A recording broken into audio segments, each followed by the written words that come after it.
Hello everyone, welcome to Genius Academy. I hope आपने previous lecture देखा होगा, उसको एंजॉय किया होगा। और अगर आपको उसमें कोई प्रॉब्लम लगी हो तो प्लीज़ आप कमेंट सेक्शन में मुझे बता दीजिएगा। आगे आने वाली क्लासेस में मैं आपके वो डाउट्स क्लियर कर दूंगी। प्लीज़ आप क्लासेस के साथ में डाउट्स को क्लियर करते जाइए, क्योंकि उससे आपको बेहतर अंडरस्टैंडिंग आपकी बनेगी। आज आपका एक डाउट रह जाएगा तो वो कहीं ना कहीं आगे चल के आपको दिक्कत करेगा समझने में चीज़ों को।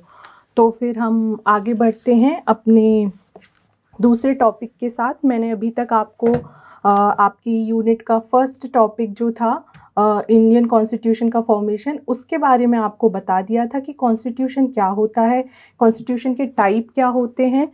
अब मैं आपको बताना चाहूँगी कि आपकी कॉन्स्टिट्यूशन की बेसिकली इंडियन कॉन्स्टिट्यूशन की कैरेक्टरिस्टिक्स क्या हैं, इनके बारे में हम जानते हैं। कॉन्स्टिट्यूशन, आई होप आपको क्लियर होगा कि कॉन्स्टिट्यूशन क्या होता है, रिटन अनरिटन कॉन्स्टिट्यूशन में क्या डिफरेंस होता है। जैसे कि मैंने आपको बताया था कि इंडियन कॉन्स्टिट्यूशन क्या है, एक रिटन कॉन्स्टिट्यूशन है। 1 सेकेंड। इंडियन कॉन्स्टिट्यूशन क्या है आपका, एक रिटन कॉन्स्टिट्यूशन है। अब हम इस कॉन्स्टिट्यूशन की कैरेक्टरिस्टिक्स को जानते हैं। यहाँ पे आप देख रहे होंगे लेंदिएस्ट। ये लेंदिएस्ट रिटन कॉन्स्टिट्यूशन क्यों बोला जाता है? वर्ल्ड का जो है इंडियन कॉन्स्टिट्यूशन लेंदिएस्ट रिटन कॉन्स्टिट्यूशन है। आप इस लेंदिएस्ट वर्ड को भी याद कीजिए रखिएगा, क्योंकि कभी कभी क्वेश्चंस में पूछ ले जाते हैं which is the lengthiest written constitution in the world, that is Indian constitution. And one more thing, again I am reminding you, which is the oldest written constitution in the world, that is American constitution. Please keep in your mind these two words, oldest and lengthiest. Both are different. Lengthiest is Indian, oldest is American. क्यों इसको lengthiest written constitution बोला जाता है? अब ये इसके reasons हैं कुछ, जिनको मैं वन बाय वन आपको बताऊंगी।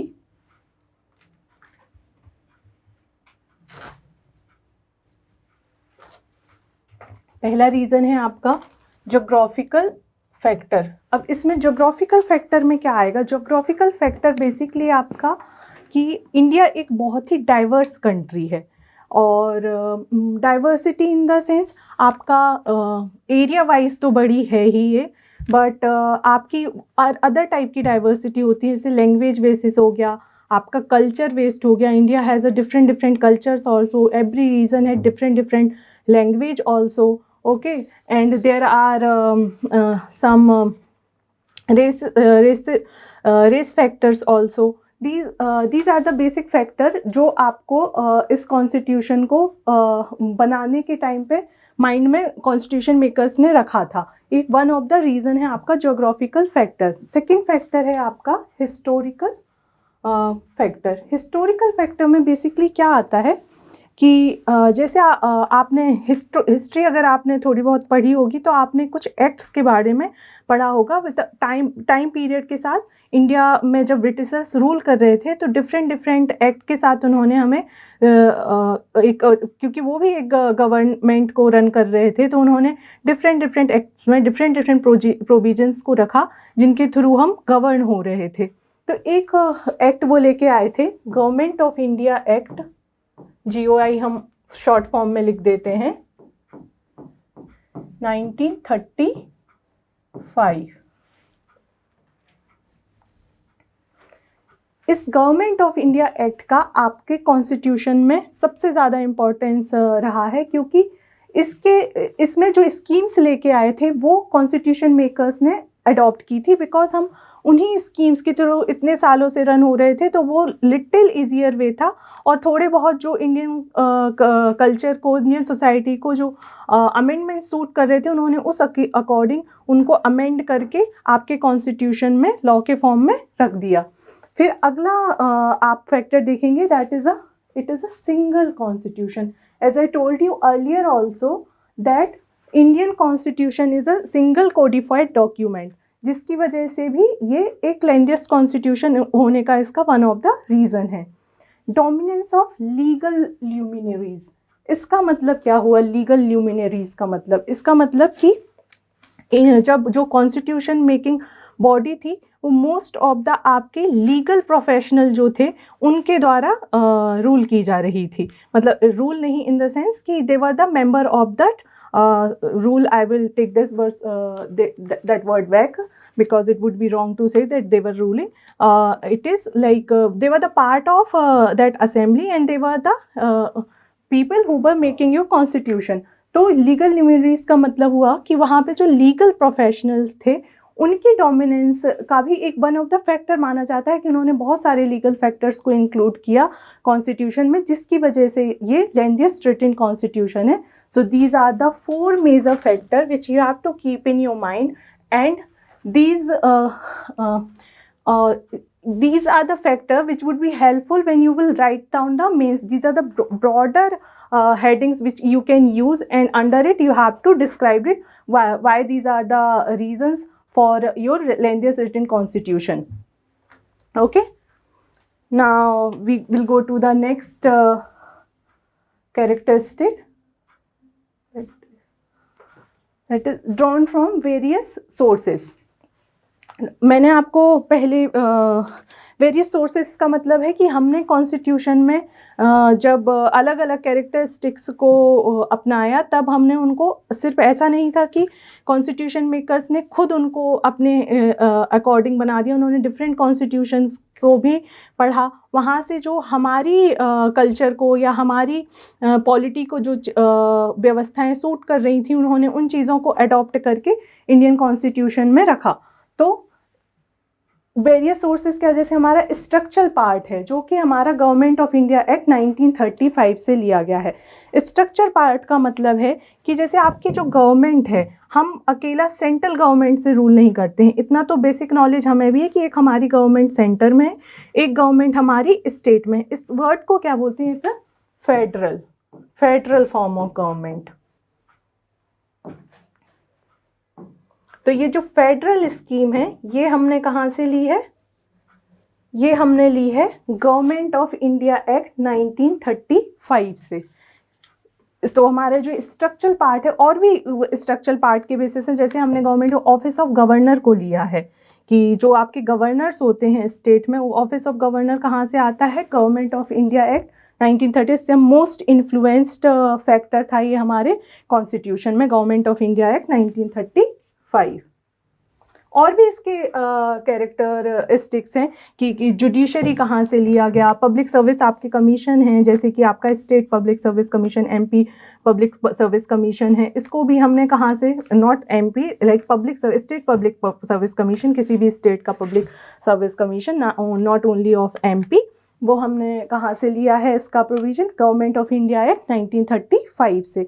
और भी जो जहाँ से जो भी प्रोविजंस लिए गए, कुछ तो आज आप खुद ही जब कैरेक्टरिस्टिक्स पढ़ेंगे तब आप कवर कर लेंगे, और इसको मैं हर एक उसका अलग अलग आपको बताऊं, इससे बढ़िया अच्छा है कि मैं आपको अगले लेक्चर में इसके बारे में एक लिस्ट डाल के दे दूँगी, तो आप उनको याद कर लीजिएगा. इस क्वेश्चन प्रीलिम्स में काफ़ी पूछे जाते हैं कि कहाँ से हमने क्या लिया है.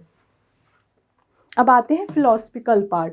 फिलोसफिकल पार्ट में बेसिकली क्या आता है? फिलोसफिकल पार्ट में आपका आता है आपके फंडामेंटल राइट, जिन्हें हम शॉर्ट फॉर्म में लिख देते हैं FR, एंड आपके DPSP, director principle of state policy. अब ये क्या होते हैं आगे आने वाली स्लाइड्स में मैं आपको बताऊंगी. थोड़ा बहुत ही बेसिक जानकारी थी, तो काफ़ी बड़ा टॉपिक है जो आपके आगे की यूनिट्स में कवर किया हुआ है आपके सिलेबस में, एंड आई होप कि आपने सिलेबस को ज़रूर देखा होगा कि आपके पॉलिटी के पार्ट में क्या क्या वर्ड्स कवर किए गए हैं.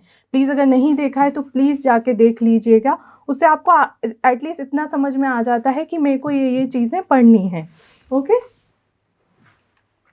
और being a civil service student, your first work should be that आपके पास एक सिलेबस का प्रिंट आउट हो जो आपके पास हमेशा पढ़ते टाइम रखा होना चाहिए, ताकि आप उसको रेफ़र करें कि जो आप पढ़ रहे हैं क्या वो आपके सिलेबस से रिलेटेड है. अदरवाइज जैसे पढ़ने के लिए बहुत सारी चीज़ें हुई, हम शायद जब हम सिविल सर्विसेज की तैयारी करते हैं हम सबसे बड़ी मिस्टेक करते हैं कि हम अपने पास सिलेबस को नहीं रखते हैं, हम सिलेबस को रेफ़र ही नहीं करते और हम बस पढ़ते चले जाते हैं, and this is the biggest mistake a student does. Okay. So अब हम कहाँ पे थे, हम फिलोसफिकल पार्ट पर थे। फिलोसफिकल पार्ट बेसिकली आपके हैं fundamental right and directive principle of state policy, FR या DPSP। हमने फंडामेंटल राइट्स को कहाँ से लिया है, ये हमारे इन्फ्लुएंस्ड है। फंडामेंटल राइट्स हमने अमेरिकन कॉन्स्टिट्यूशन से लिया है, और आयरिश कॉन्स्टिट्यूशन, आयरलैंड कॉन्स्टिट्यूशन, इससे हमने लिया है DPSP। ये क्या है, इनका क्या इम्पोर्टेंस है, ये हम आगे डिस्कस करेंगे। आज थोड़ा ब्रीफ में करेंगे, और जब हम इनका पर्टिकुलर सिर्फ इस टॉपिक के बारे में पढ़ेंगे तो और अच्छे तरीके से ब्रॉडली हम इस टॉपिक को कवर करेंगे। This are the very important topic of your polity.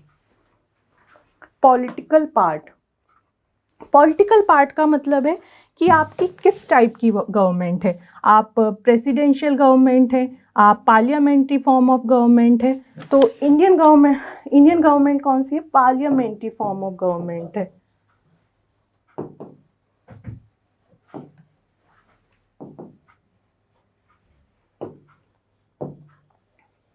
इसको हमने कहाँ से लिया है, पार्लियामेंट्री, ब्रिटिश कॉन्स्टिट्यूशन से हमने इसको लिया है। कॉन्स्टिट्यूशन मेकर्स का ये इस फॉर्म की गवर्नमेंट के साथ भी एसोसिएटेड होने का यही रीज़न था मेन, क्योंकि हम बहुत सालों से इसी रूल के साथ रन हो रहे थे, और तो इसमें हमको बहुत सारे चेंजेस के साथ अलग अलग उसके साथ नहीं चलना पड़े। इसकी वजह से इन्होंने पार्लियामेंट्री फॉर्म ऑफ गवर्नमेंट को रिफ़र किया था, क्योंकि because we were aware this kind of concept.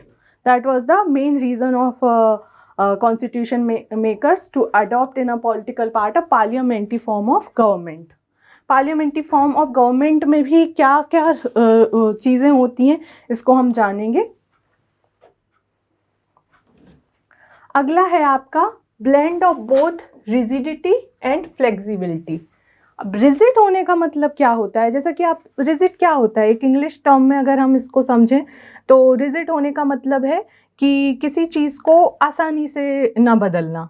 आप किसी चीज़ पर बिल्कुल अड़े हुए हैं कि नहीं ये तो ऐसी ही होगी, तो रिजिड होने का मतलब ये हो गया। अब फ्लेक्सिबिलिटी होने का क्या मतलब, थोड़ा नॉर्मली हम आसानी से किसी चीज़ को एक्सेप्ट कर लेते हैं या बदल देते हैं या फ्लेक्सिबल हो जाते हैं उस चीज़ के साथ, ये फ्लेक्सिबिलिटी होने का मतलब हुआ।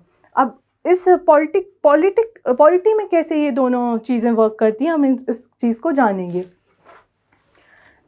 तो पॉलिटी में जैसे किसी चीज़ को लेकर कोई स्पेशल प्रोसीजर लग रहा है। अब ये अमेंडमेंट वर्ड, अमेंडमेंट भी आपके टॉपिक का ही पार्ट है, जहाँ पे आपको डिफरेंट काइंड ऑफ अमेंडमेंट का मतलब क्या होता है, किसी चीज़ को आप बदल रहे हैं, अमेंड कर रहे हैं, लाइक उसमें कुछ एडिशन कर रहे हैं, या फिर आप उसको किसी चीज़ को हटा रहे हैं, या डिफरेंट काइंड ऑफ वेरिएशंस, आप उसमें और कुछ चीज़ों का वेरिएशन लेके आ रहे हैं। ये अमेंडमेंट का बेसिकली मतलब होता है। तो रिजिडिटी में कोई स्पेशल प्रोसीजर का यूज़ करके किसी चीज़ को बदलना रिजिडिटी होता है। फ्लेक्सिबिलिटी कि आप और सिंपल वे में किसी चीज़ को बदल लें, वो फ्लेक्सिबिलिटी का मतलब। लेकिन इंडियन कॉन्स्टिट्यूशन जो है ना, वो कम्प्लीटली रिजिड है, ना वो कम्प्लीटली फ्लेक्सिबल है। ये कैसे है, इसके बारे में हम आपको बताते हैं।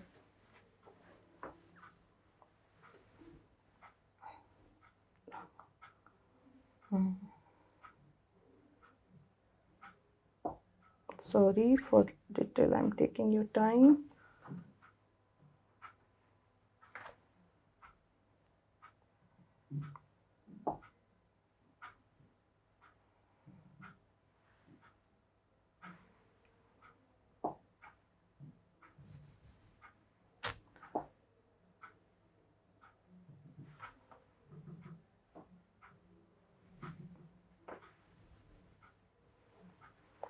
Sorry for taking your time. Yeah. अब स्पेशल प्रोसीजर, इंडियन कॉन्स्टिट्यूशन में अलग अलग तरीके से इन प्रोसीजर्स को बताया गया है।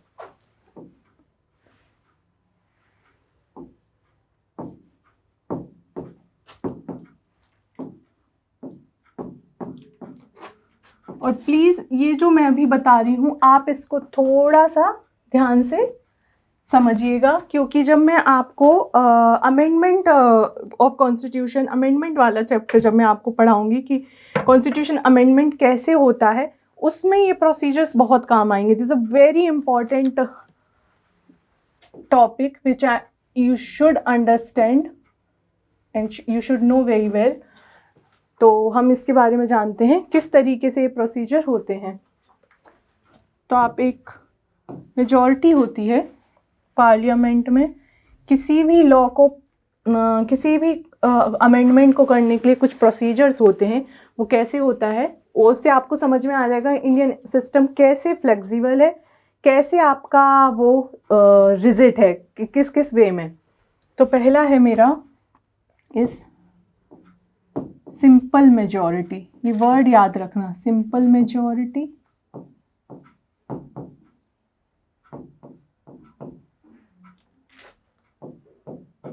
सिंपल मेजॉरिटी क्या होती है? अब पार्लियामेंट में जैसे लेजिस्लेचर इलेक्ट होके पहुंच गए, सपोज लोकसभा में कुछ 545 मेंबर्स इलेक्ट होके पहुंच चुके हैं। अब इसमें यहाँ पे कोई कॉन्स्टिट्यूशन अमेंडमेंट होने के लिए जा रहा है। अब इस कोई अमेंडमेंट जब हो रहा है तो सिंपल मेजॉरिटी का होने का मतलब क्या होता है कि जब वो सिंपल मेजॉरिटी से पास होगा, मोर देन 50%, ये 50% याद रखना, और more than, not only a 50%, more than 50% of members are present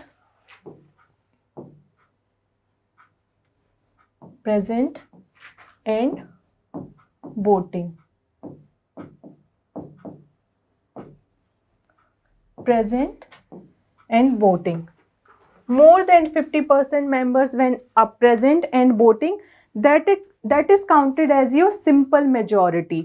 मतलब 545 है, अगर उसमें से आपके 200 प्लस समथिंग मेंबर जो हैं वो प्रेजेंट हैं और वोट कर रहे हैं। अब इसका आप 50% निकाल के देखिए, 200 प्लस समथिंग मेंबर्स आएंगे।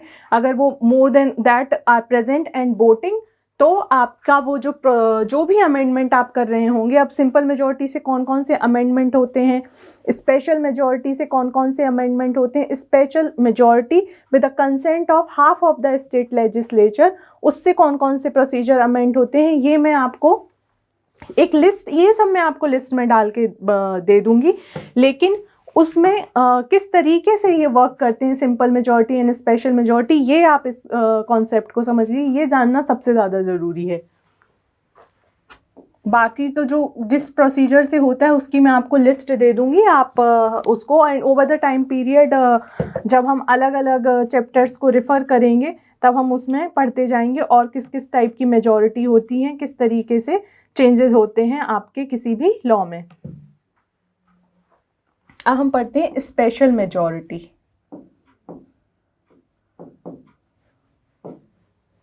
स्पेशल मेजॉरिटी, ये भी दो टाइप की मैं अभी आपको बता रही हूँ।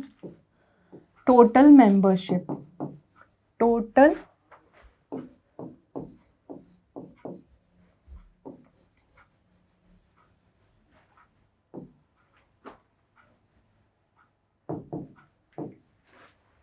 I hope it is visible to you. Special majority with total membership, इसका मतलब क्या होता है special majority with total membership, ये मैं आपको अभी इधर अलग से अच्छे से लिख के बता देती हूँ।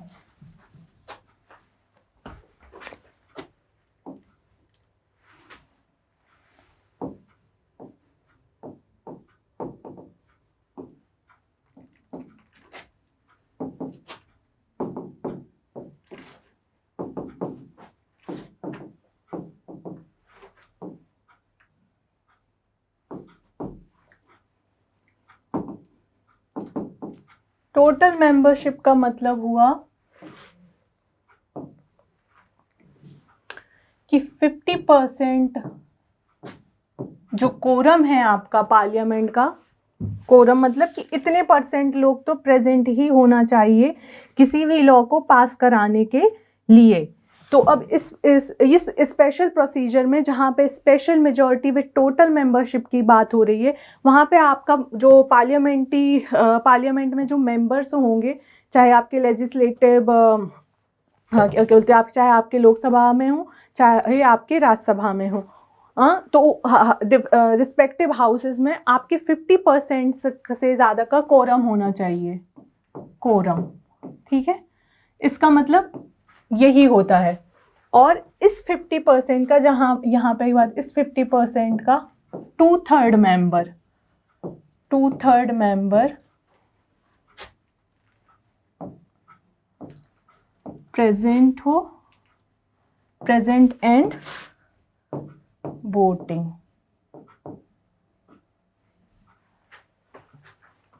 50% आपका, अगर 545 मेंबर्स हैं आपके लोकसभा में, तो उसका 50% का कोरम होना चाहिए, तब वो लॉ पास होगी। इस special procedure like special majority with total membership, और उसमें 2/3 मेंबर, उस 50% का 2/3 मेंबर प्रेजेंट और वोट कर रहा हो। I hope it is clear to you. अगर नहीं भी हुआ होगा तो मैं भी आपको एक बार और बता दूंगी, और जब हम आगे भी पढ़ेंगे जब टॉपिक्स को, वहाँ पे मैं आपको बताती जाऊंगी कि कहाँ पे कौन सी मेजॉरिटी किस तरीके से काम करती है। अभी आप इतना जान लीजिए कि टोटल मेंबरशिप का मतलब होता है कि 50% आपके जितने मेंबर हैं पार्लियामेंट में, उसका 50% लोगों का होना, और उस 50% का 2/3 मेंबर आपका प्रेजेंट और वोट कर रहा हो, ये आपका special majority with total membership होता है। ये मैंने आपको बता दिया। This is very important, okay. Most of the time people get confuse how this majority works. I hope I made you clear.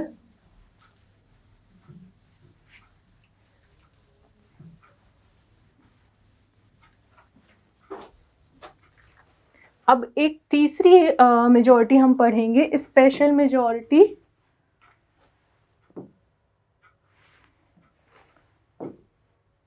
It's not working.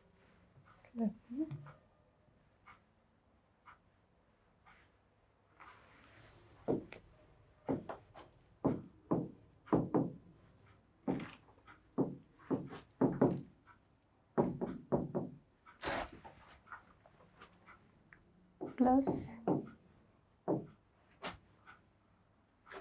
half of state legislature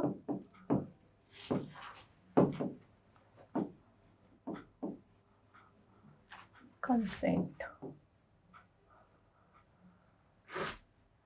अब आप किसी भी प्रोसीजर को, किसी भी रूल्स रेगुलेशन, किसी constitution के amend कर रहे हैं, तो एक जहाँ पे फेडरल सब्जेक्ट आ जाएंगे, जहाँ पे मतलब फेडरल का मतलब, जैसे अभी मैंने आपको बताया कि फेडरल का मतलब होता है जहाँ पे 2 गवर्नमेंट हो, एक यूनियन में आपकी सेंट्रल गवर्नमेंट हो और एक आपकी हो स्टेट गवर्नमेंट।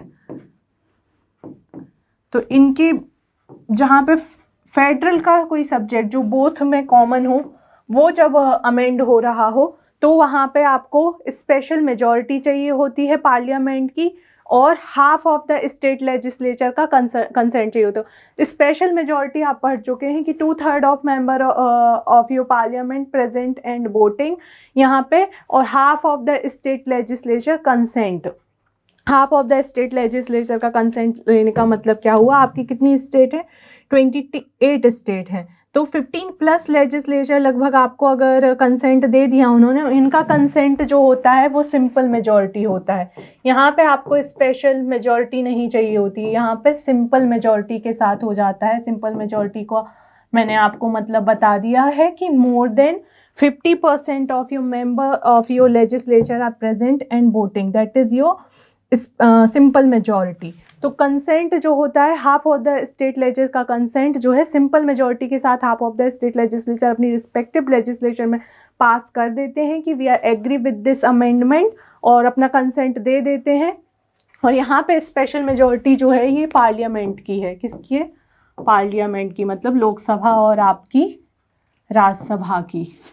और जो ये स्पेशल मेजॉरिटी वाला मैंने कॉन्सेप्ट बताया है आपको, ये आपका दोनों हाउसेस में अलग अलग लगेगा। ये नहीं कि आप टोटल उसका कि टोटल 545 और आपने राज्यसभा की सीट्स को ऐड करके और उस तरीके से हर हाउस में रिस्पेक्टिवली पास होगा कि वहाँ के 50% का कोरम और 2/3 member of out of this those that 50% quorum present and voting, वो वहाँ पे लगेगा।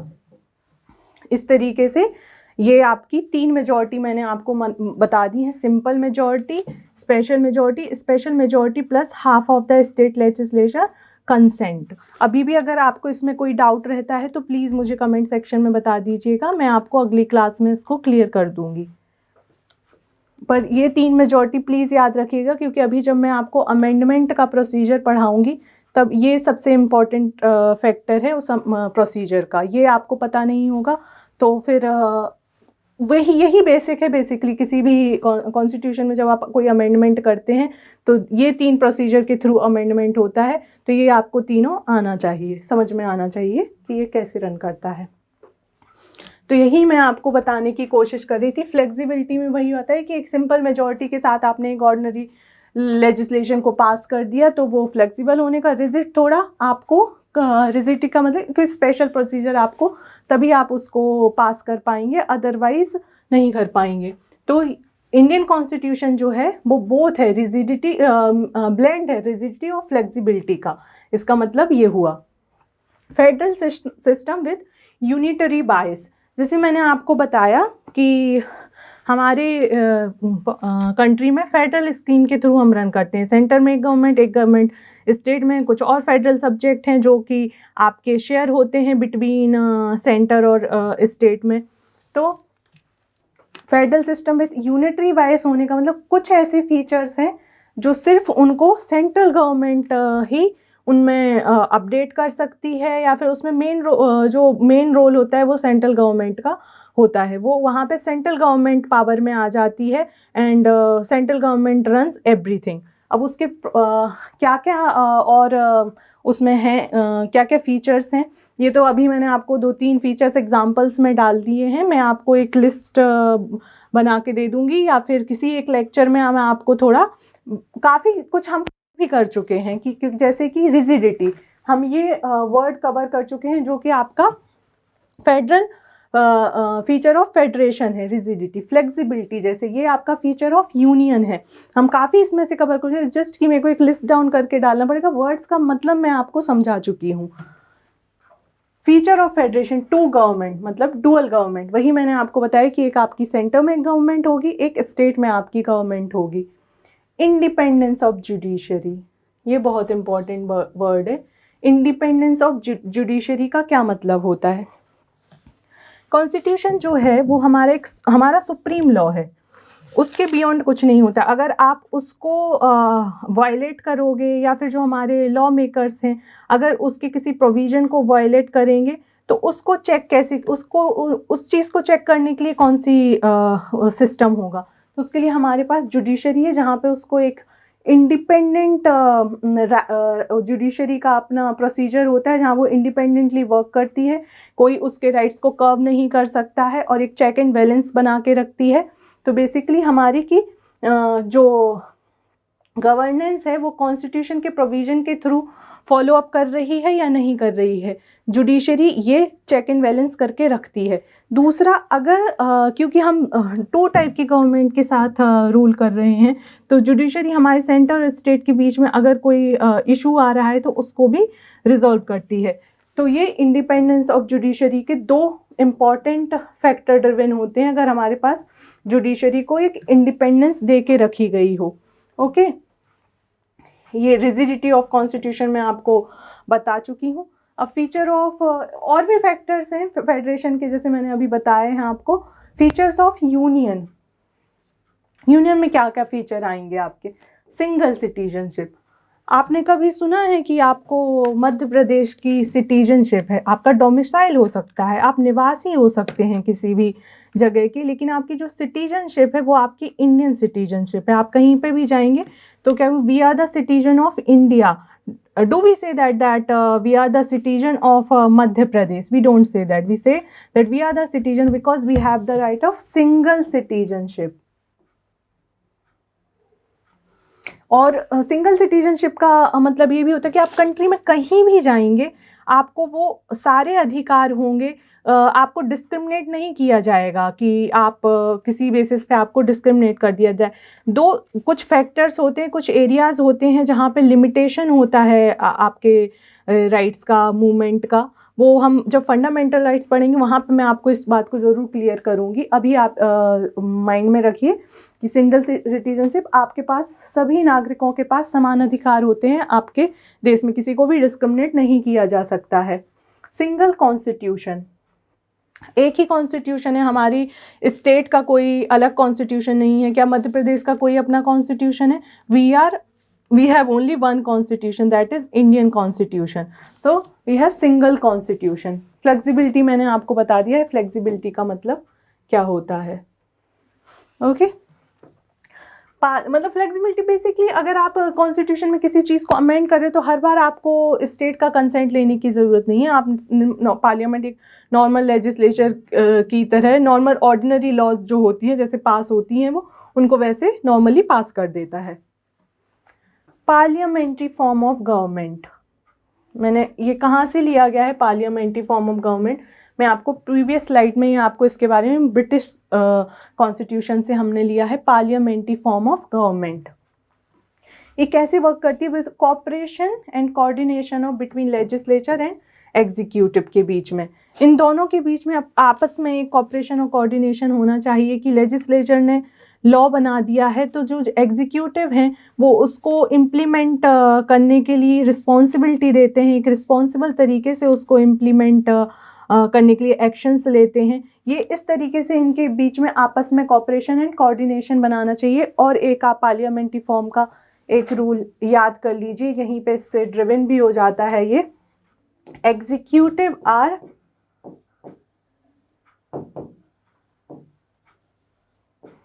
responsible to legislature.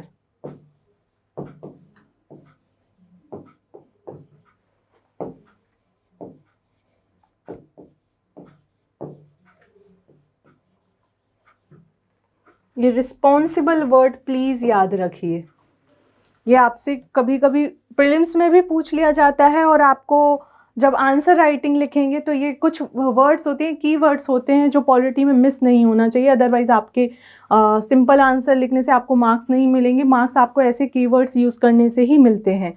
तो executive are responsible to legislature, वही कि लेजिस्लेचर ने लॉ बनाया तो वो एक रिस्पॉन्सिबल होके उस लॉ को एग्जीक्यूट करें सही तरीके से। तो इस तरीके से, अदरवाइज अगर नहीं करेंगे तो legislature has the power of कि वो एग्जीक्यूटिव को रिमूव कर दें। वो प्रोसीजर्स होते हैं, वो आप जब पार्लियामेंट चैप्टर को कवर करेंगे वहाँ पे मैं आपको बताऊंगी, अभी बता दूंगी तो आपको उतना अच्छे से कनेक्ट नहीं कर पाएंगे। बट लेजिस्लेचर के पास होते हैं राइट्स जहाँ पे वो उनका उपयोग करके एग्जीक्यूटिव को हटा सकते हैं। So executive are responsible to the legislature. अगली स्लाइड्स पे हम आते हैं।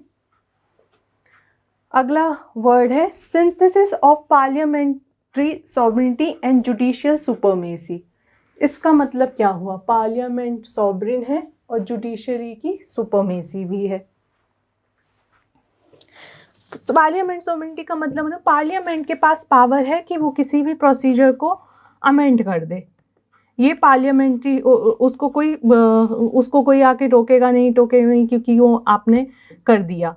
और जुडिशियल सुपरमेसी का मतलब है कि अगर आपने किसी भी चीज़ को वायलेट किया, किसी भी कॉन्स्टिट्यूशन के प्रोविज़न को वायलेट किया तो जुडिशरी का पावर है कि वो स्क्रैप कर देगी उस लॉ को। ओके, तो इस तरीके से ये पार्लियामेंट्री सॉवरेनिटी और जुडिशियल सुपरमेसी का मतलब होता है। बट इंडिया में क्या है, इंडिया में हम कंप्लीटली ये नहीं बोल सकते कि जुडिशरी कंप्लीटली पावरफुल है, पार्लियामेंट कंप्लीटली पावर में। आज चेक एंड बैलेंस का काम चलता है। अगर जहाँ पे पार्लियामेंट के पास पावर होता है कि वो मेजर पोर्शन को अमेंड कर सकता है, अभी हमने पढ़ा भी था कि स्पेशल मेजॉरिटी के साथ पार्लियामेंट के जो मेजर पोर्शन उनको अमेंड कर सकता है। और किस चीज़ को वो एक आप टॉपिक पढ़ेंगे, बेसिक स्ट्रक्चर, ये बहुत इंपॉर्टेंट है। ये बेसिक स्ट्रक्चर किस तरीके से वायलेट नहीं होना चाहिए कि अमेंडमेंट तो जुडिशरी पार्लियामेंट सारा कर सकता है, किसी भी कॉन्स्टिट्यूशन के प्रोविजन को अमेंड कर सकता है, बट उसका बेसिक स्ट्रक्चर नहीं बदलना चाहिए। बेसिक स्ट्रक्चर कैसा होता है, कहाँ से आया है, अभी सिर्फ आप बेसिक स्ट्रक्चर को माइंड में रखिए। जब मैं बेसिक स्ट्रक्चर का टॉपिक पढ़ूंगी तब आपको बताऊंगी कि ये बेसिक स्ट्रक्चर क्या है। लेकिन पार्लियामेंट के पास पावर होता है कॉन्स्टिट्यूशन के, वो प्रोविजन को अमेंड कर सकता है, बट आपका बेसिक स्ट्रक्चर जो है वो नहीं, उसके साथ छेड़छाड़ नहीं होनी चाहिए, बेसिक स्ट्रक्चर नहीं बदलना चाहिए। बाकी पार्लियामेंट के पास पावर है। लेकिन वहीं अगर पार्लियामेंट ने किसी लॉ को बदला, किसी प्रोविजन को बदला, लेकिन उसमें उसने कॉन्स्टिट्यूशन के जो अपने रूल्स और रेगुलेशन, अगर वो उस चीज़ को वायलेट करता है, वो प्रोविजंस को वायलेट कर रहा है, तो जुडिशरी के पास पावर है कि वो उसको स्क्रैप कर देगा। Judiciary has the power declare parliamentary law as कि वो unconstitutional, it's not abiding by the constitution. अगला आते हैं हम integrated and independent judiciary. Integrated होने का क्या मतलब है? इंटीग्रेटेड होने का मतलब है कि जो हमारी सिंगल कोर्ट सिस्टम है, जिसके थ्रू हम सिंगल कोर्ट सिस्टम के थ्रू हम सिंगल सिस्टम कोर्ट है जो अलग अलग जो लॉज को अप्लाई कर रहा है। सिंगल इंटीग्रेटेड सिस्टम है कि जिससे आपका सबसे पहले आपका सुप्रीम कोर्ट है, फिर उसके नीचे आपका हाई कोर्ट होगा, उसके नीचे सबऑर्डिनेट कोर्ट आता है। सबऑर्डिनेट कोर्ट के भी अपने पार्ट्स हैं कि कोई डिस्ट्रिक्ट कोर्ट होगा, कोई सेशन कोर्ट होगा, सिविल्स कोर्ट होते हैं। इस तरीके से ये सिंगल इंटीग्रेटेड सिस्टम है। और यहाँ पे आप अलग अलग एक ही लॉ को आपके सिंगल कोर्ट सिस्टम के थ्रू रेगुलेट किया जा रहा है। ओके। इंडिपेंडेंस ऑफ जुडिशरी, मैंने आपको इंडिपेंडेंस ऑफ जुडिशरी के 2 फैक्टर्स को बता दिया कि वो ये चेक करता है कि गवर्नमेंट्स जो लॉ एंड रेगुलेशन लेके आ रही हैं उसमें कॉन्स्टिट्यूशन के प्रोविज़न को फॉलो अप कर रही हैं या नहीं कर रही हैं। सेंटर स्टेट रिलेशन में कोई इशू आ रहा है तो उसको रिजॉल्व करती हैं। और यहाँ पे अदर प्रोविजंस भी हैं जो इंडिपेंडेंस ऑफ जुडिशरी को मेंटेन करते हैं, कि जैसे जुडिशरी की अपने पास सिक्योरिटी ऑफ टेन्योर होता है, इनका टेन्योर सिक्योर होता है, इसके साथ कुछ भी ऐसे कोई छेड़छाड़ नहीं कर सकता है। प्रोविजन होता है कि लेजिस्लेचर जो होते हैं, जो जज का कंडक्ट चल रहा होता है, उसको आप पार्लियामेंट में डिस्कस नहीं कर सकते हो, वो उनका सेपरेट रहता है। Separation of judiciary from executive होता है, जैसे जुडिशरी सेपरेट रहती है, आपकी एग्जीक्यूटिव के साथ इन्वॉल्व नहीं होती है। कहाँ पे चेक एंड बैलेंस का दोनों एक दूसरे के लिए काम कर सकते हैं, बट ये नहीं होगा कि कोई भी किसी भी मूवमेंट पर अगर कोई पार्लियामेंट्री प्रोसीजर चल रहा है तो जुडिशरी वहाँ जाके बीच में इन्वॉल्व हो जाए, यहाँ पे नहीं होता। हाँ, अगर वो प्रोविज़न को वायलेट करेंगे तो वहाँ वो चेक एंड बैलेंस का काम कर सकते हैं। सिमिलरली अगर जज के द्वारा कोई मिस्टेक हो रही है तो पार्लियामेंट के पास भी अपने पावर होते हैं वहाँ पे चेक एंड बैलेंस करने। वो किस तरीके से होते हैं वो आप लेटली जब सुप्रीम कोर्ट चैप्टर पढ़ेंगे तो वहाँ पे आपको आइडिया लग जाएगा।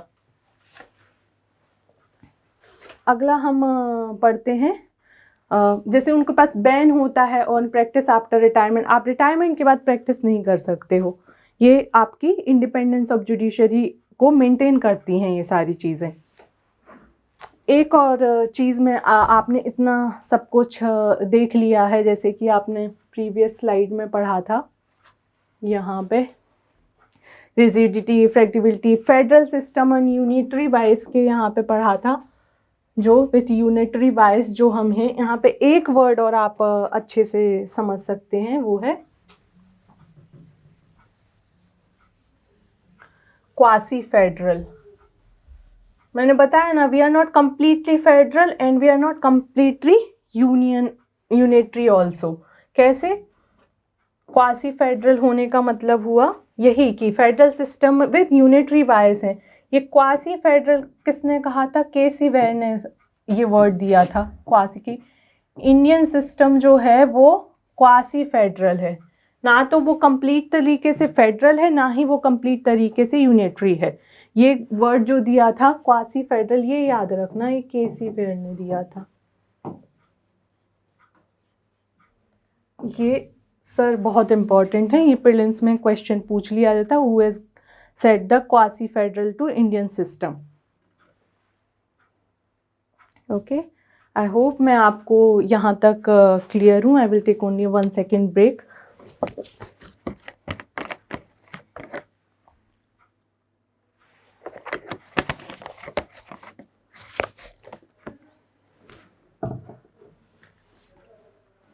अब हम देखते हैं अगला टर्म, ये फंडामेंटल राइट।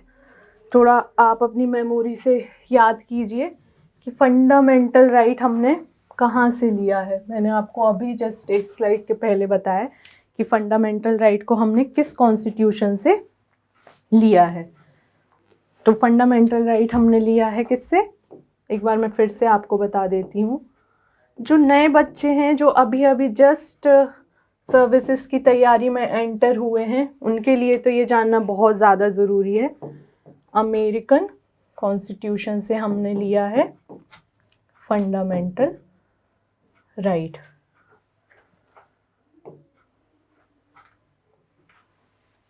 फंडामेंटल राइट ये बेसिकली क्या इंश्योर करते हैं, ये इंश्योर करते हैं पॉलिटिकल डेमोक्रेसी को।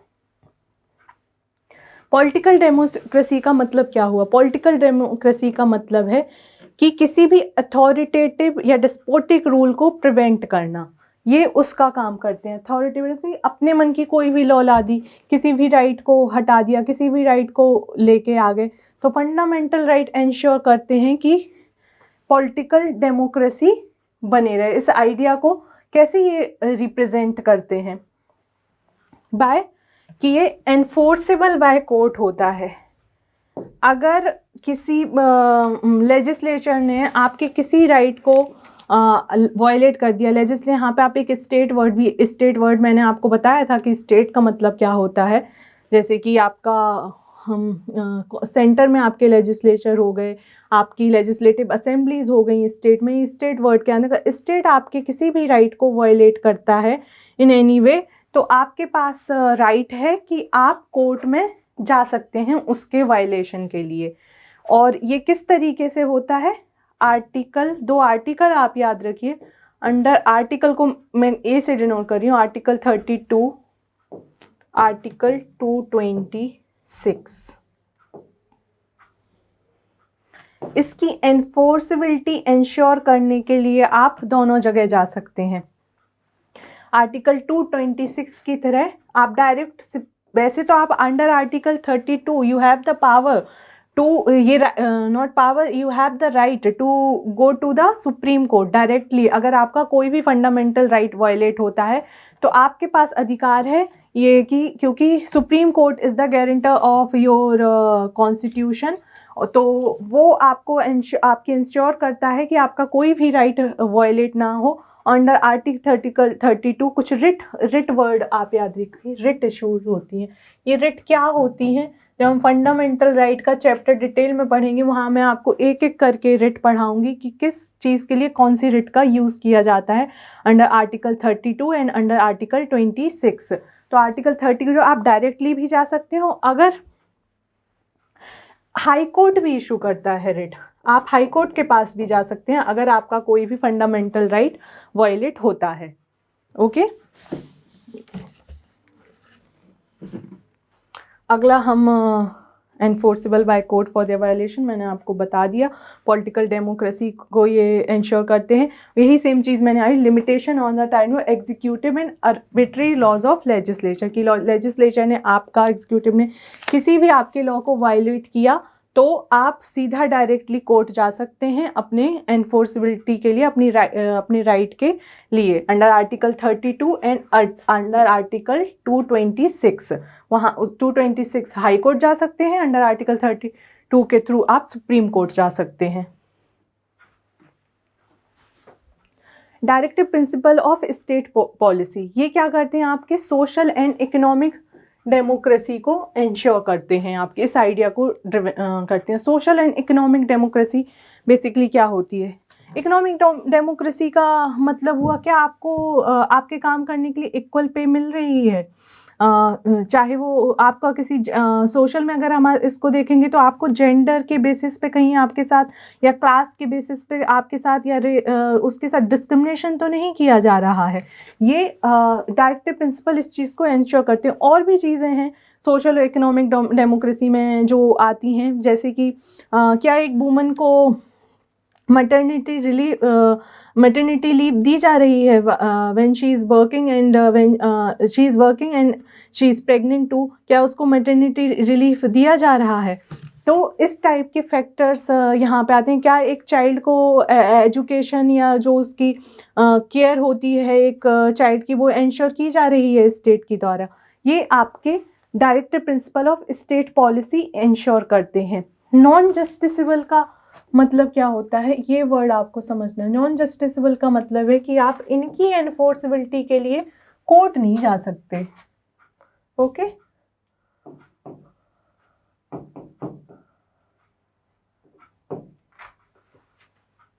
कोर्ट नहीं जा सकते आप इनकी एनफोर्सेबिलिटी के लिए। नॉन जस्टिसेबल का मतलब यही होगा। ये मोरल ऑब्लिगेशन है स्टेट के ऊपर। स्टेट मतलब आपकी गवर्नमेंट जो है, आपकी चाहे स्टेट गवर्नमेंट हो चाहे आपकी सेंट्रल गवर्नमेंट हो, वो आप जो आपकी गवर्नमेंट्स होती हैं ना, वो उनके लिए एक मोरल ऑब्लिगेशन की तरह काम करते हैं कि जब आप किसी भी कंट्री को गवर्न कर रहे हैं या फिर किसी स्टेट को आप गवर्न कर रहे हैं, तो जब आप अपनी किसी प्रोसीजर को लेके आते हैं, किसी रूल्स को लेके आते हैं, तो आपको अपने माइंड में ये डायरेक्टिव प्रिंसिपल्स को रखना चाहिए, मोरल ऑब्लिगेशन को रखना चाहिए कि गवर्नमेंट इनको फॉलो कर रही है या नहीं कर रही है। बस ये है कि ये नॉन जस्टिसेबल होते हैं कि ये कोर्ट, आप इनकी एनफोर्सबिलिटी के लिए कोर्ट में नहीं जा सकते, जो आपके पास राइट फंडामेंटल राइट में होता है। ये बेसिक डिफरेंस होता है आपका फंडामेंटल राइट और डीपीएसपी में।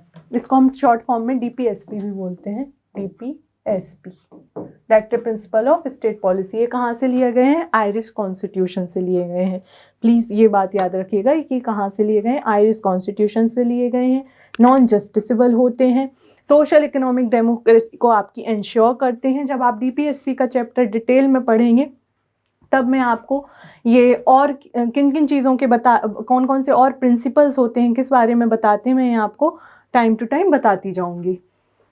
Fundamental duties. फंडामेंटल ड्यूटीज़ क्या होती हैं? अब एक सिटीजन होने के नाते आपके पास राइट्स तो हैं, बट सिटीजन होने के नाते आपकी कुछ ड्यूटीज़ भी तो होंगी। तो आपको ये फंडामेंटल ड्यूटीज़ जो हैं वो आर्टिकल, वो थोड़ा लेट अमेंड करके आपकी बेसिकली 42nd अमेंडमेंट एक्ट के थ्रू 1976 इनको आर्टिकल 51A, यहीं आपने एक अमेंडमेंट भी पढ़ लिया कि 42nd अमेंडमेंट एक्ट। मैंने बताया ना आपको कि अमेंडमेंट कैसे होते हैं। तो जब फंडामेंटल ड्यूटीज़ को आर्टिकल 51A, ये इम्पॉर्टेंट है, ये प्रीलिम्स में पूछ भी लिया जाता है, इसको उससे लिया गया था। और फंडामेंटल ड्यूटीज़ आपकी किस कॉन्स्टिट्यूशन से ली गई हैं? ये ली गई हैं आपकी USSR, मतलब आज का प्रेजेंट रशिया। यहाँ से आपकी फंडामेंटल ड्यूटीज़ को लिया गया है। तो फंडामेंटल ड्यूटीज़ बेसिकली क्या होती हैं कि आप रिस्पेक्ट करें नेशनल एंथम की, नेशनल सॉन्ग की, abide by the constitution, constitution में जो रूल्स एंड रेगुलेशन है उनके थ्रू चलें। और क्या बोलते, आपके जो मोनूमेंट्स हैं उनको प्रिजर्व करने की जिम्मेदारी सिर्फ आपके आर्कियोलॉजिकल सर्वे ऑफ इंडिया की नहीं है, गवर्नमेंट के एक डिपार्टमेंट की नहीं है, आपकी भी एक नागरिक होने की जिम्मेदारी होती है कि उन मॉन्यूमेंट्स के का जो प्रिजर्वेशन है आप उनको जाके ख़राब ना करें। जैसे कि हम काफ़ी कुछ मॉन्यूमेंट्स पर जाके अपनी भावनाओं को लिख के आ जाते हैं, ऐसा ना करें। जहाँ आपको एक गवर्नमेंट के द्वारा या एक कॉन्स्टिट्यूशन के द्वारा आपको एक कुछ राइट्स दिए जा रहे हैं, वहीं आपको एक नागरिक के होने के नाते किसी देश के आपकी ड्यूटी भी बनती है कि वो भी आपकी जिम्मेदारी है कि आप अपने यहाँ का कल्चर को प्रिजर्व करके रखें। ओके, नॉन जस्टिसेबल, इसके लिए भी आप की फंडामेंटल ड्यूटीज़, इनके लिए भी आप कोर्ट नहीं जा सकते हैं कि कोई फंडामेंटल ड्यूटीज़ का वायलेशन हो रहा है, कोर्ट नहीं जा सकते कि आप डायरेक्टली कोर्ट चले जाएं इनके लिए। ओके। फिर ये वर्ड्स इम्पॉर्टेंट हैं, कहाँ से लिया गया है, जस्टिसेबल है या नहीं है, और ये सारे पॉइंट्स को प्लीज़ याद रखिएगा, क्योंकि ये प्रीलिम्स में काफ़ी पूछ लिए जाते हैं कि फंडामेंटल ड्यूटीज़ जस्टिसेबल है, फंडामेंटल राइट कह रहे हैं, एनफोर्सेबल बाय कोर्ट हैं या नहीं है। ये क्वेश्चन प्रीलिम्स में इस तरीके के आ जाते हैं। फिर सेक्युलर स्टेट, इस वर्ड को मैं पहले भी आपको बता चुकी हूँ कि हमारे पास कोई एक पर्टिकुलर रिलीजन नहीं है, कोई ऑफिशियल रिलीजन नहीं है हमारे कॉन्स्टिट्यूशन में कि हमारी गवर्नमेंट ने कोई ऑफिशियल रिलीजन डिक्लेयर कर दिया हो कि this is the we are the secular state, कि हम किसी एक रिलीजन को प्रमोट नहीं करते। We respect all the religions and all the religions people are living in India. We don't discriminate on the basis of religion. Universal adult franchise, franchise का मतलब मैंने आपको बताया था, फ्रेंचाइज का मतलब होता है राइट टू वोट। अब यूनिवर्सल एडल्ट फ्रेंचाइज, आप 18 साल के हो गए हैं और आपको राइट टू वोट है, आपको डिस्क्रिमिनेट नहीं किया जा सकता है जेंडर, कास्ट, रेस, रिलीजन, किसी भी बेसिस पे। राइट, अगर आप 18 साल के हैं, आपका वोटिंग लिस्ट में नाम हो चुका है, तो आपको राइट टू वोट है। ये पहले इंडिया में था, वो था, ये भी बहुत इंपॉर्टेंट, 21 ईयर एज थी, 21 ईयर। 18 किससे हुई थी? यही हुई थी आपकी 61st कॉन्स्टिट्यूशन अमेंडमेंट एक्ट 1988। इसके थ्रू आपको 18 ईयर ऑफ एज हो गई थी आपकी, विच इज़ यूनिवर्सल एडल्ट के 18 साल के होने पर आपको राइट टू वोट है, आप वोट डालने जा सकते हैं, बस ऐसे आपका वोटिंग लिस्ट में नाम होना चाहिए। सिंगल सिटीजनशिप, ये भी मैं आपको बता चुकी हूँ प्रीवियसली इसी स्लाइड में, इसी लेक्चर में, कि सिंगल सिटीजनशिप होने का मतलब क्या होता है कि आपको आपके देश की नागरिकता है, कोई स्टेट की अलग नागरिकता नहीं होगी और देश की अलग नागरिकता, आपकी एक सिंगल से वो है आपके देश की नागरिकता, और एक सिंगल सिटीजनशिप है तो आपके देश में जो भी एक सिटीजन के अधिकार होते हैं वो सभी को मिलेंगे, उसमें कोई डिस्क्रिमिनेशन नहीं होगा। कुछ लिमिटेशंस हो जाती हैं, वो लिमिटेशन कहाँ कैसे आती हैं कि जैसे आप ट्राइबल एरियाज़ में आपकी कोई मध्य प्रदेश में कुछ ट्राइबल या नॉर्थ ईस्ट में कुछ ट्राइबल एरियाज़ हैं, वहाँ पे कुछ लिमिटेशंस लग जाती हैं कि कौन एंट्री कर सकता है, वहाँ पे क्या आप काम कर सकते हो, क्या नहीं कर सकते हो। बट आपको ऐसा नहीं कि आपको डिस्क्रिमिनेट किया जाए, just to preserve the right of tribals कुछ लिमिटेशंस लगा दी जाती हैं, नॉट ऐसे कि आपको किसी भी बेसिस पे डिस्क्रिमिनेट कर दिया जाए। इंडिपेंडेंट बॉडीज़, कुछ आपकी इंडिपेंडेंट बॉडीज़ भी हैं, ओके, स्वतंत्र, मतलब स्वतंत्र, इनके ऊपर कोई भी रूल्स या रेगुलेशन आके इनके जो अधिकार उनको कोई कर्व नहीं कर सकता। इस तरीके से इंडिपेंडेंट बॉडीज़ हैं, जैसे कि चेक एंड बैलेंस सबका होता है बट ये इंडिपेंडेंटली काम करती हैं। इलेक्शन कमीशन ऑफ इंडिया, ये बहुत इंपॉर्टेंट बॉडीज़ हैं आपकी कॉन्स्टिट्यूशन में।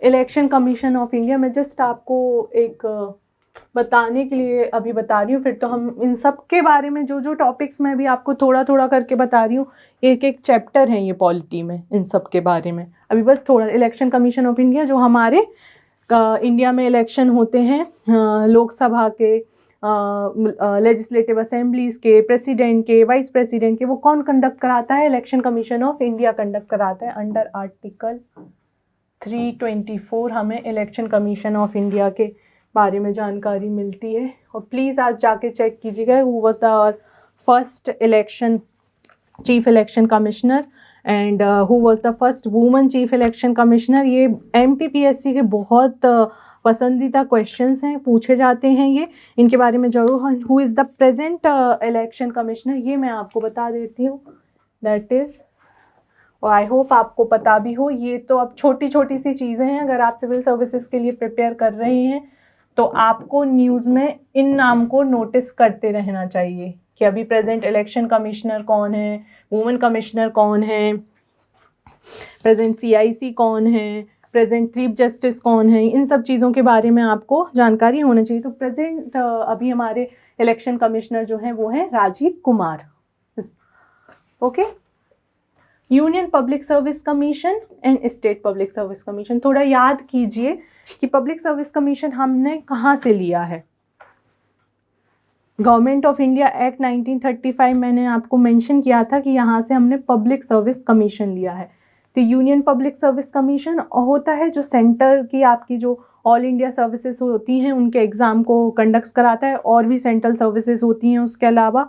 ठीक है, ऑल इंडिया सर्विसेज कौन कौन सी होती हैं? IAS, IPS, Indian forest service, these are the all India service. Sometime people get confuse that Indian foreign services also comes under all India services. No, it is Indian forest service which comes under all India IAS, IPS and IFOS, that is Indian forest service. Okay, these three are the all India services and other central services जिनका exam कौन conduct कराता है? Union public service commission. State similarly state public service commission state की जो services होती हैं उनके exam को कंडक्ट कराता है। ये दोनों आती हैं किस आर्टिकल में? Article 315। I hope I am not wrong with this article. Computer auditor general of India, ये बेसिकली आपकी जो अकाउंट्स होते हैं गवर्नमेंट्स के, सेंटर या स्टेट, उनकी ऑडिटिंग करता है कि जो पैसा है, जो एक्सपेंडिचर हुआ है किसी भी पॉलिसी को इम्प्लीमेंट करने में, या किसी भी मिनिस्ट्री ने कुछ इम्प्लीमेंटेशन किया है किसी प्रोजेक्ट का, तो उनमें जो पैसा खर्च हुआ है क्या वो सही तरीके से हुआ है, उसका ऑडिट करता है कौन? Controller auditor general of India, that is your CAG. इनका जो है आपको जो इनके बारे में पता चलेगा आर्टिकल 148। ये बहुत इम्पोर्टेंट आर्टिकल है। आपके प्रेजेंट जो कैग हैं वो कौन है? के संजय मूर्ति। कौन है? के संजय मूर्ति। और प्लीज़ जाके देखिएगा कि आपके फर्स्ट कैग कौन थे। फर्स्ट आपके यूनियन पब्लिक सर्विस कमीशन के चेयरमैन कौन थे? अभी प्रेजेंट चेयरमैन कौन है? I think present chairman sir Manoj Soni हैं। और स्टेट पब्लिक सर्विस कमीशन के फर्स्ट आपकी MP, बेसिकली MP के बारे में आप पढ़ रहे हैं तो MP सर्विसेज की तैयारी कर रहे हैं, तो MP के स्टेट पब्लिक सर्विस कमीशन के फर्स्ट चेयरमैन कौन थे और अभी प्रेजेंट चेयरमैन कौन है? अभी प्रेजेंट चेयरमैन आपके राजेश लाल मेहरा जी हैं और यूनियन पब्लिक सर्विस के सर मनोज सोनी हैं। बाकी मैंने आपको ये बता दी हैं। कैग हमारे मिस्टर के संजय मूर्ति सर हैं। तो प्लीज़ आप इनको याद रखिए, इनके आर्टिकल्स और इनके नाम फर्स्ट कौन से थे। इनमें कोई महिला भी रही हैं क्या? अभी तक कोई महिला कैग रही हैं क्या? अभी तक कोई महिला चीफ इलेक्शन कमिश्नर रही हैं? स्टेट पब्लिक सर्विस कमीशन को कभी किसी महिला ने चेयर किया है क्या? इस तरीके से और भी बॉडीज़ हैं, कॉन्स्टिट्यूशनल बॉडीज़ भी कहलाती हैं ये। इंडिपेंडेंट बॉडीज़ के साथ साथ ही कॉन्स्टिट्यूशनल नॉन कॉन्स्टिट्यूशनल बॉडीज़ क्या होती हैं, इनके भी चैप्टर्स हैं जिनको मैं 1 बाय 1 डिस्कस करूँगी। आपके सिलेबस में मेंशन है, आप जाइएगा, आप चेक कीजिएगा कि ये बॉडीज़ जो हैं आपके सिलेबस में कहाँ मेंशन कर रखी हैं, प्रीलिम्स के या फिर आपके मेंस के, दोनों का पॉलिटी का सिलेबस देखिएगा। ये ज़रूर आप चेक कीजिएगा कि ये बॉडीज़ कहाँ पर मेंशन कर रखी हैं। अगर प्रीलिम्स के सिलेबस में अलग से मेंशन सारी बॉडीज़ नहीं कर रखी होंगी तो कॉन्स्टिट्यूशनल नॉन कॉन्स्टिट्यूशनल बॉडीज़ करके चैप्टर दे रखा होगा। तो आप देखिए these are the constitutional non constitutional bodies और क्या होती हैं, ये मैं आपको टाइम के साथ बताऊंगी अगली आने वाले लेक्चर्स में। Emergency provision. इमरजेंसी क्या होता है? कोई ऐसी सिचुएशन आ जाना जहाँ पे आपकी देश की जो व्यवस्था है, पॉलिटिकल व्यवस्था है या इकोनॉमिक व्यवस्था है या स्टेट की व्यवस्था है, उसमें कुछ ऐसी गड़बड़ हो जाए कि सही तरीके से वो रन नहीं कर पा रही है, तो वो हमारी इमरजेंसी प्रोविज़न होते हैं। वो 3 तरीके के होते हैं: national emergency, state emergency, financial emergency. इनके पहले आर्टिकल आप नोट डाउन कर लीजिए, बहुत important article. Just a second.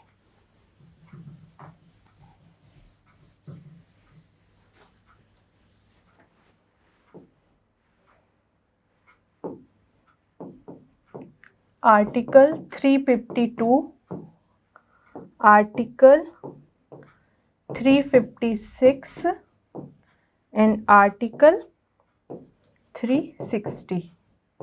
हम फाइनेंशियल इमरजेंसी से चल, जब आपकी किसी फाइनेंशियल क्रेडिट या स्टेबिलिटी को खतरा हो जाए तो अंडर आर्टिकल 360 फाइनेंशियल इमरजेंसी को हम घोषित कर देते हैं। इसके इनके क्या प्रोसीजर होते हैं इमरजेंसी लगने के, ये तो इमरजेंसी के चैप्टर में मैं आपको बताऊंगी। अभी सिंपल वे में जान लीजिए। ये है आर्टिकल 356। ये आर्टिकल बहुत इंपॉर्टेंट है, इनको याद रखिए। और फाइनेंशियल इमरजेंसी अंडर आर्टिकल 360। अभी तक कोई भी फाइनेंशियल इमरजेंसी इंडिया में लगी नहीं है टिल डेट। अभी तक कोई फाइनेंशियल इमरजेंसी इंडिया में नहीं लगी है। स्टेट इमरजेंसी क्या होता है? स्टेट इमरजेंसी होता है, स्टेट इमरजेंसी दो उस पे का, एक तो आर्टिकल 356 के अंदर ही डिस्क्राइब है, एक है आर्टिकल 365 के अंदर। इसकी कंडीशन डिस्क्राइब है कि 356 के थ्रू स्टेट इमरजेंसी लगती है, बट एक कंडीशन जो है वो 356 में इटसेल्फ है और एक कंडीशन आपकी 365 में है। जो 365 वाली जो है कि सेंट्रल ने कुछ रूल्स रेगुलेशन फॉलो अप करने को कहा स्टेट को, तो स्टेट ने उसको फॉलो अप नहीं किया, तो वहाँ पे चांसेस बन जाते हैं कि आपका स्टेट इमरजेंसी आ जाए। स्टेट इमरजेंसी का एक वेरी पॉपुलर वर्ड है, that is president rule. President rule, president rule का बेसिकली मतलब होता है कि आपका सेंटर जो गवर्नमेंट है वो पावर में आ जाती है। अब जो स्टेट होगी वो सेंटर जो उस समय पे जिस तरीके से रन करेगी स्टेट को, वहाँ पे सेंटर रूल करने लगती है। इसका मतलब ये नहीं है कि स्टेट गवर्नमेंट कभी पावर में ही नहीं आएगी। इस कुछ टाइम पीरियड होता है जहाँ पे स्टेट उस वहाँ पे अपने रूल्स एंड रेगुलेशन अप्लाई करती है। एक कंडीशन मैंने आपको 365 में बता दी कि जहाँ पे सेंटर ने कुछ रूल्स और रेगुलेशन फॉलो अप करने को कहा स्टेट को, स्टेट ने नहीं किया, वहाँ पे ऐसी कंडीशन आती है और प्रेसिडेंट रूल लग जाता है। अगली कंडीशन है आपकी आर्टिकल 356 के अंदर, जहाँ पे कॉन्स्टिट्यूशन के प्रोविजन के थ्रू अगर गवर्न नहीं कर रही है स्टेट, तो वहाँ पे आपकी कंडीशन लग जाएगी और आपका प्रेसिडेंट रूल आ जाएगा।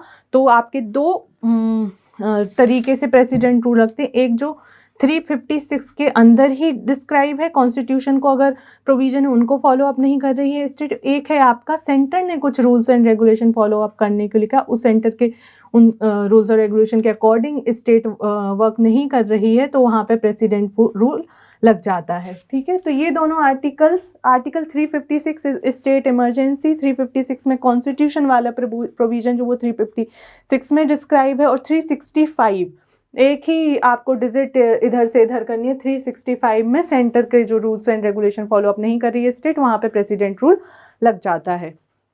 आई hope I am clear to you.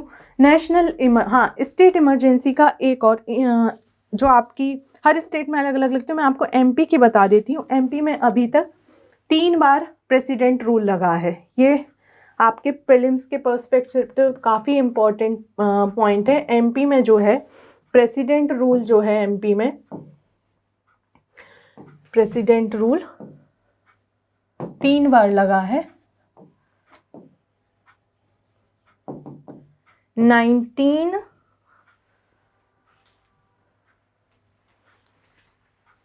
1977, 1982 I think, let me check, 1980 sorry, and 1992। ये 3 ईयर में जो है आपका एमपी में प्रेसिडेंट रूल लगा है। Please remember these 3 year, 1977, 1980 and 1992। और याद रखिए एमपी में 3 बार प्रेसिडेंट रूल लगा है। आई होप फाइनेंशियल इमरजेंसी अभी तक इंडिया में नहीं लगी है। अब मैं आपको बताती हूँ article 352, that is your national emergency. ये किन कंडीशंस पर लगती है national emergency under article 352। National emergency लगने के एक कंडीशन है आपकी वॉर और एक्सटर्नल एग्रेशन, मतलब बाहरी लोगों ने आपके ऊपर आक्रमण कर दिया, ये उस टाइम पे आपकी ये इमरजेंसी डिक्लेयर की जाती। क्या प्रोसीजर्स होता है वो हम जब इमरजेंसी का चैप्टर पढ़ेंगे, अभी इतना आप याद रखिए। वॉर और एक्सटर्नल एग्रेशन वन कंडीशन है। दूसरी कंडीशन है आर्म्ड रिवेलियन।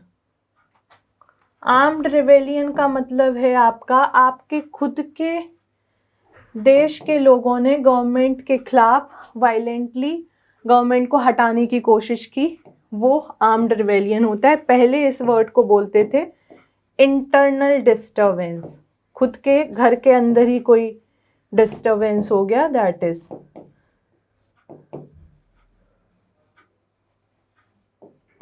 इसको ये इंटरनल डिस्टर्बेंसेस को पहले बोलते थे। आर्म्ड रिबेलियन ये वर्ड अमेंड करके लाया गया 44th अमेंडमेंट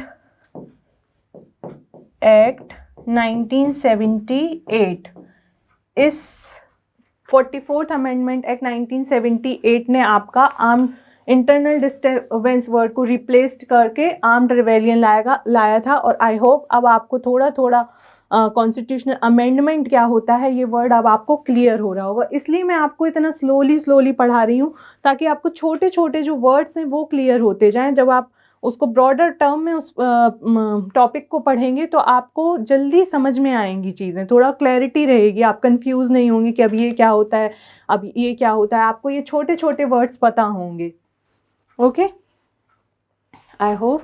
और नेशनल इमरजेंसी जो है वो इंडिया में 3 बार लगी। जैसे मैंने आपको शब्द अभी बताया वॉर और एक्सटर्नल एग्रेशन, दूसरा मैंने आपको बताया आर्म्ड रिबेलियन।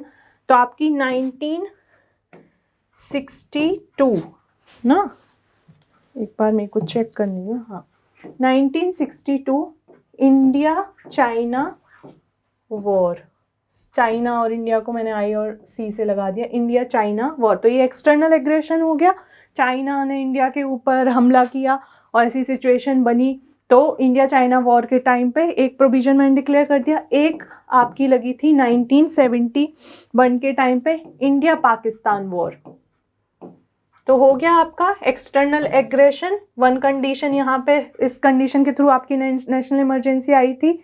फिर एक आती है आपकी 1977 में, ये वाली जो इसमें, oh sorry not 1977, it's 1975, that is internal disturbance. दूसरी कंडीशन, इंटरनल डिस्टर्बेंस नहीं बोलेंगे हम क्योंकि इसको 44th अमेंडमेंट एक्ट के थ्रू रिप्लेस कर दिया गया था इस वर्ड को। अब हो गया है आर्म्ड रिबेलियन।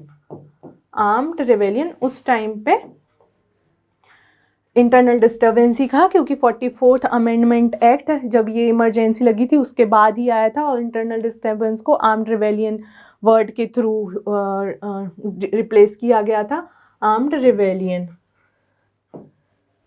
अब आपको थोड़ा और क्लैरिटी आ जाएगी इन, जब ये इमरजेंसी इन ईयर्स में कि वॉर और एक्सटर्नल एग्रेशन के बेस पे जो नेशनल इमरजेंसी 1960-71 में लगी थी, 1975 की जो इमरजेंसी थी वो आर्म्ड रिबेलियन और इंटरनल डिस्टर्बेंस के बेसिस पर थी। बट अब हमें आर्म्ड रिबेलियन वर्ड को ज़्यादा याद रखना है कि ये 44th कॉन्स्टिट्यूशन अमेंडमेंट एक्ट 1978 से रिप्लेस कर दिया गया था इस वर्ड को।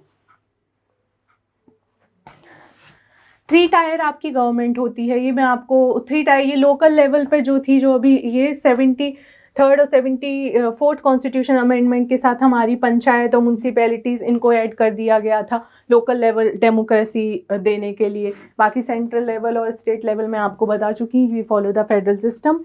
कोऑपरेटिव सोसाइटीज़, कोऑपरेटिव सोसाइटीज़ क्या होती हैं? ये वॉलेंट्री एसोसिएशंस होती हैं जहाँ पे इंडिविजुअल आके इनका कोई एक कॉमन गोल होता है और ये इंडिविजुअल्स ये कहीं बाहर से कोई क्रेडिट नहीं लेते, ये खुद से अपनी रिसोर्स, कॉमन रिसोर्स जो इनकी रिसोर्सेज होती हैं उनको एक जगह पूल अप कर देते हैं और फिर अपना एक जो उनका कॉमन गोल होता है उसको अचीव करने की कोशिश करते हैं। अगर मैं इसको एग्जाम्पल के थ्रू बताऊं तो आपने सुना होगा नाम, ये नाम तो आपने काफ़ी सुना होगा, अमूल। अमूल क्या है? अमूल आपकी एक कोऑपरेटिव सोसाइटी है। अमूल क्या है? आपकी एक कोऑपरेटिव सोसाइटी। इसका अपना एक बैकग्राउंड है कि जब ब्रिटिशर्स रूल कर रहे थे तो बीच में मिडिल मैन्स होते थे, फार्मर्स जो डेयरी फार्मर्स होते थे उनको इनकम सही नहीं मिल रही होती, तो फिर उन्होंने अपना खुद का एक ऑर्गेनाइजेशन बनाया और वही मैंने बोला कि वॉलेंटियर एसोसिएशन जहाँ पे इंडिविजुअल्स आके एक रिसोर्स पूल करते हैं, तो इन्होंने एक ऑर्गेनाइजेशन ये अमूल बनाया जहाँ पे इन्हें मिडिल मैन की कोई आवश्यकता नहीं होगी। ये डायरेक्ट अपना जो इनका डेयरी प्रोडक्शन है उसको ले जाएंगे और डायरेक्ट यहाँ पे ये कंज्यूमर से कनेक्ट हो जाएंगे। आपने एक और काफ़ी चर्चित कोऑपरेटिव है, that is Indian coffee house. और भी काफ़ी कोऑपरेटिव है, मैं आपको बस ये काफ़ी फेमस कोऑपरेटिव है इनके एक एग्जांपल दे रही हूँ। इंडियन कॉफ़ी हाउस के बारे में आपने पढ़ा हो, देखा होगा, इंदौर में तो है भी इंडियन कॉफ़ी हाउस। ये जो इंडियन कॉफ़ी हाउस है ये भी आपकी एक कोऑपरेटिव बॉडीज़ है। इसमें इसका भी अपना एक बेसिस है कि ब्रिटिशर्स जो थे आपको रेसिस के बेस पे डिस्क्रिमिनेट करते थे, तो उन्होंने जब कॉफ़ी हाउस बनाते थे वो इंडियंस को जाना अलाउ नहीं करते थे। तो ये इंडियन कॉफ़ी हाउस है आपका। तब ये इंडियन एक लेके आए इंडियन कॉफ़ी हाउस को, जहाँ पे इंडियंस ने इस कोऑपरेटिव सोसाइटी को बनाया, तो उसका भी बेसिस यही था। तो ये वॉलेंट्री एसोसिएशंस होते हैं आपके इंडिविजुअल्स पे, जहाँ पे कॉमन रिसोर्सेज को पूल अप करते हैं और अपने कॉमन गोल को अचीव करते हैं।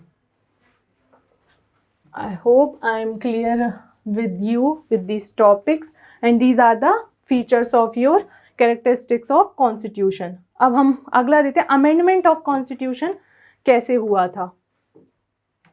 मैं आपको ये प्रीलिम्स पर मैं आपको बता चुकी हूँ। अमेंडमेंट क्या होता है, आपका एडिशन होता है, वेरिएशन होते हैं, किसी प्रोविजन को हटा देना। अमेंडमेंट होता है कि आपने रिपील कर दिया, हटा दिया उसे कम्प्लीटली, किसी नई चीज़ को ऐड कर दिया। जैसे आपने आपके प्रीएम्बल में 42nd अमेंडमेंट के साथ 3 शब्दों को ऐड किया था, secular, socialist and integrity. In words को आपने आपके 42nd अमेंडमेंट एक्ट से ऐड कर दिया। अब आपने जैसे आपको हटाना था, आपने आपका जैसे मैं अभी बताया कि 44th कॉन्स्टिट्यूशन अमेंडमेंट एक्ट से आपने इंटरनल डिस्टर्बेंस को हटा दिया, राइट। तो इस तरीके से आप अमेंडमेंट करते हैं। किसके अंदर का आर्टिकल, आर्टिकल 368 के अंदर। ये आपका डिस्क्राइब कहाँ है, पार्ट 20। मैंने आपको पार्ट और आर्टिकल में क्या डिफरेंस होता है ये भी मैंने आपको डिस्क्राइब किया था प्रीवियस लेक्चर। अगर आप नए हैं और आपने नहीं देखा है तो आप प्लीज़ जाके अभी प्रीवियस लेक्चर को देखिएगा और तभी आगे बढ़िएगा। अदरवाइज़ कुछ चीज़ें क्या है क्लियर नहीं होंगी तो आपको समझने में फिर मुश्किल होगी। टाइप्स ऑफ अमेंडमेंट मैं आपको ये बता चुकी हूँ प्रीवियस स्लाइड में कि सिंपल मेजॉरिटी, जो ये सिंपल मेजॉरिटी होता है बस वो आर्टिकल 368 के अंदर नहीं होता है। 368 के अंदर ये दोनों होते हैं, special majority of parliament and special majority of parliament, consent of state. ये दोनों आर्टिकल 368 के अंदर आते हैं। ये वाली जो सिंपल मेजॉरिटी से भी बट अमेंडमेंट होता है, वो ऑर्डिनरी लॉज की तरह हो जाता है। वो आर्टिकल 368 में स्पेशल मेजॉरिटी के साथ अमेंडमेंट आता है। अमेंडमेंट ऑफ कॉन्स्टिट्यूशन की जब हम बात करते हैं तो आर्टिकल 368 में है और पार्ट 20 में है। ये आपके प्रिलिम्स पर्सपेक्टिव से बहुत इंपॉर्टेंट पॉइंट है। अब हम सीधा जाते हैं कि प्रोसीजर क्या होता है किसी चीज प्रोविजन को अमेंड करने का। सबसे पहले आप क्या करेंगे, एक नॉर्मल कोई आपका बिल लॉ, किसी भी लॉ, कोई भी लॉ इंट्रोड्यूस हो रही है तो एक बिल बनेगा। ओके, ये बिल क्या होते हैं, एक्ट्स क्या होते हैं, अभी मैं आपको जब आप पार्लियामेंट चैप्टर पढ़ोगे उसमें डिस्क्राइब करूंगी। इंट्रोडक्शन ऑफ बिल होगा आपका पार्लियामेंट में, और जब अमेंडमेंट होता है कॉन्स्टिट्यूशन का तब पार्लियामेंट में ही इंट्रोडक्शन होता है। स्टेट का यहाँ पे कोई रोल नहीं होता है। ये बहुत इंपॉर्टेंट पॉइंट है, इसलिए मैंने क्या, किसी मिनिस्टर के द्वारा या फिर कोई प्राइवेट मेंबर का मतलब है कोई लेजिस्लेचर है, वहाँ पे मेंबर ऑफ पार्लियामेंट है, ज़रूरी नहीं है कि वो मिनिस्टर ही हो, वो इंट्रोड्यूस कर देंगे। And introduction does not require prior permission of president का। पहले से कुछ ऐसे बिल होते हैं जहाँ पे आपको परमिशन लेनी पड़ती है प्रेसिडेंट की। वो कौन से होते हैं, प्रेसिडेंट चैप्टर पढ़ेंगे वहाँ मैं अभी बताऊँगी, अभी इतना कन्फ्यूज़ होने की ज़रूरत नहीं है। बस इसमें पहले प्रेसिडेंट की परमिशन लेने की ज़रूरत नहीं पड़ती है। इन शब्दों पे प्लीज़ गौर कीजिएगा। A bill must be passed by in each house with special majority के साथ पास होना चाहिए। स्पेशल मेजॉरिटी मैंने आपको बता दी है कि टोटल मेंबर्स 50% ऑफ कोरम होता है आपका, उस 50% कोरम का 2/3 of member present and voting होना चाहिए। ज्वाइंट सिटिंग नहीं होती, मतलब दो पार्लियामेंट कि दोनों हाउस आके और मेजॉरिटी वोट से वो पास हो जाए, ऐसा कुछ नहीं होता है। मैंने आपको बताया है प्रीवियसली कि हर रिस्पेक्टिव हाउस में ईच हाउस, यहाँ ईच हाउस लिखा है, total membership plus 2/3 of member present and voting, तभी कोई कॉन्स्टिट्यूशन अमेंड होता है। If bill seek to amend the federal provision में बता चुकी हूँ क्या होते हैं, तो वहाँ पे हाफ ऑफ द स्टेट की कंसेंट की जरूरत पड़ती है। फिर उसके बाद जब ये हो जाता है, एक्सेप्टेंस हो जाता है, पास हो जाते हैं बिल, जब फेडरल होगा तब स्टेट पिक्चर में आएगी। अगर फेडरल नहीं है और अंडर आर्टिकल 368 के अंदर हम अमेंडमेंट कर रहे हैं तो ईच हाउस को स्पेशल मेजॉरिटी के साथ पास करना पड़ेगा, और फिर उसके बाद बिल प्रेसिडेंट के असेंट के लिए भेजा जाता है, और प्रेसिडेंट का असेंट मिलने के बाद वो एक्ट बन जाता है। ये इतना प्रोसीजर है आपका कॉन्स्टिट्यूशन को अमेंड करने का। अगर आपको इसमें कुछ भी दिक्कत मेरी तरफ से अगर लगी हो तो प्लीज़ मुझे बता दीजिएगा। जो भी गलतियां अगर आपको अगर लगी हूँ तो मैं उनको करेक्ट कर लूँगी। अगर आपको कुछ समझ में नहीं आया हो तो आप मुझे वो बता दीजिएगा, मैं आपको बता दूँगी। Thank you for today and we will meet you in next lecture. Thank you.